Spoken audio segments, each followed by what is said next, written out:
Bem-vindos a mais Artisticamente Divertido, canal do YouTube. Hoje é dia de obras incompreendidas e a gente vai falar de uma obra da Frida Kahlo, uma obra então repleta de símbolos, que as obras da Frida são muito cheias de símbolos, mas essa tem mais ainda. E na obra da Frida, a sua vida é muito ligada à sua obra, então é interessante a gente também saber o que estava acontecendo na vida dela quando a gente vai ver uma obra. E aqui nessa obra, Hospital Henry Ford, que é a obra que a gente vai falar hoje, o que acontece então é que ela tinha acabado de sofrer um aborto. E o que a gente vê nessa obra então é que ela tá aí deitada numa cama de hospital, uma cama que parece muito grande para ela, e a cama parece que aí quase flutuar sobre uma paisagem que parece que quase deserta, e ao fundo tem aí uma indústria, que é justamente as indústrias Ford.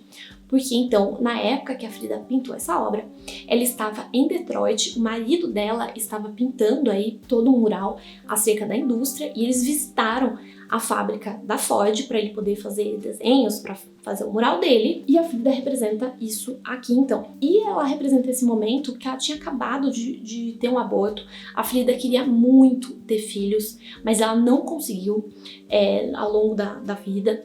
Ela tentou muitas vezes, engravidou muitas vezes, mas teve abortos espontâneos ou teve que tirar o feto por motivos de saúde, porque ela havia sofrido um acidente muito grave quando ela era jovem.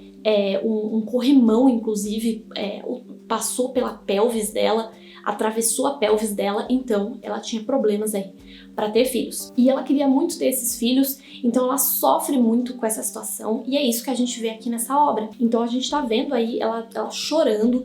Na maior parte das obras dela, ela tá impassível, com o rosto muito sério, olhando pro espectador de maneira desafiadora. Aqui, como em poucas obras, ela tá chorando. Ela tá muito pequena em relação à cama, quase como se ela tivesse se sentindo aí sozinha, abandonada, insignificante talvez. E essa paisagem desértica também lembra isso, né? Mas também pode lembrar o seu México natal, esse México que ela adorava. E as indústrias lá no fundo lembram, né, essa frieza dessa cidade industrial que era Detroit. Ela não era tão apaixonada pelos Estados Unidos como o marido dela. E ela particularmente não gostava tanto dos gringos. E aqui é interessante a gente notar também que a maneira que ela se representou, ela não se representa da maneira que um homem representaria uma mulher, ou que os homens muitas vezes, né, representaram as mulheres na história da arte. Então, um nu sexy, sedutor, sensual. Aqui não, ela não tá se representando tentando ficar bonita, tentando ficar sexy.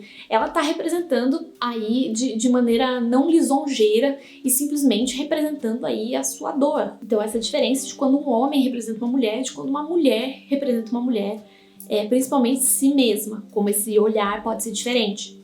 E aqui a gente tem um monte de símbolos que aparecem aí em volta dessa cama e que estão ligados a ela por 3 cordões vermelhos que parecem aí veias. Isso aparece também em outras obras da Frida, esses cordões vermelhos que parecem aí veias. Então são 3 cordões de cada lado que ela segura na mão, sobre a barriga que ainda está aí levemente inchada por causa da gravidez, e ela segura então esses cordões e em cada ponta de cada cordão a gente tem um elemento aí que significa algo. E é muito importante a gente saber que a Frida usava símbolos que realmente existiam em uma determinada cultura, mas ela também usava símbolos que para ela, na obra dela, significam alguma coisa em particular. Então a gente fala de automitologização ou de mitologia pessoal, no caso da Frida. Então aí ela faz quase que uma livre associação aí de imagens e coloca aí todos esses símbolos, que a maior parte dos símbolos são ligados então à sexualidade e à gravidez e a essa dificuldade dela em ter filhos. A gente tem, né, primeiramente esse feto aí, né, que é a parte mais óbvia, então esse bebê que ela perdeu e que tá muito grande aí em relação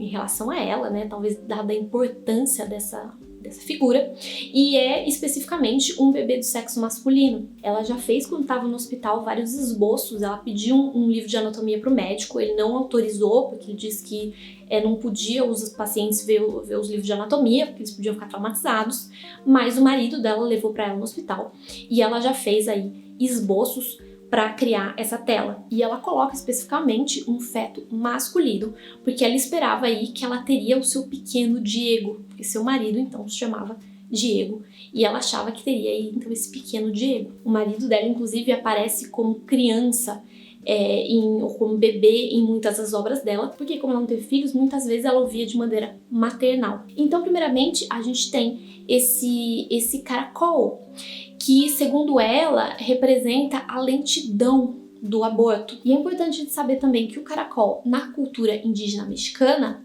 representa, então, a gravidez. É um símbolo, então, de fecundação, gravidez e nascimento, que, então, o caracol, né, é mole debaixo daquela casca protetora, então com aquela concha protetora. E é interessante a gente pensar que o caracol ele pode sair e entrar dessa sua concha, e isso faz referência então à lua crescente e à lua minguante, que é relacionado então ao ciclo, né, feminino, à menstruação, né, aos hormônios, tudo isso, e que também tem a ver com a sexualidade feminina, com a possibilidade, né, de engravidar, de ter filhos e tal, e que para Frida é símbolo de vida e sexualidade em outras pinturas. Por exemplo, um retrato dela e do marido, que metade do rosto é ela, metade é o marido, ou na obra Moisés ou O Núcleo. A gente tem também ali um torso vermelho, que representa então essa parte do corpo dela que tinha sofrido muito por causa do acidente, né? Ela, durante esse acidente entre um ônibus no qual ela estava e um trem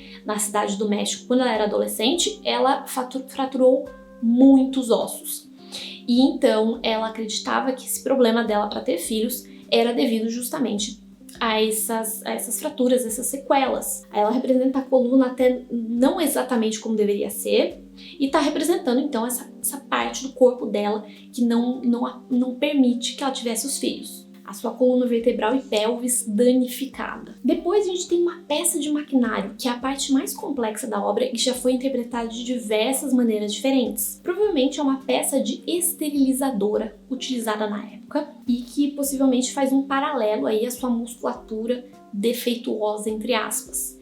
E a própria Frida explicou de maneiras diferentes esse elemento aí do composição. E por fim, a gente tem uma flor roxa, que é uma orquídea, que representa então essa flor que o Diego, né, o marido dela, levou para ela no hospital e que para ela representa a sexualidade e também o sentimento. Então aqui a gente pode ver que ela está representando aí o seu estado emocional através dessa imagem, né? Esse estado emocional depois de perder esse filho que ela queria tanto. E essa obra também lembra muito os esvotos ou retábulos, né? Retábulos em espanhol, que eram aí pinturas religiosas, muitas vezes de artistas anônimos, que eram então dedicadas a um santo, pedindo alguma graça ou agradecendo alguma coisa. E essas pinturas tinham um grande primitivismo, como a gente vê muito na obra da Frida. Elas também representavam as coisas de maneira muito imaginativa, então não era importante, por exemplo, as regras de perspectiva. Não, o importante era passar a mensagem da maneira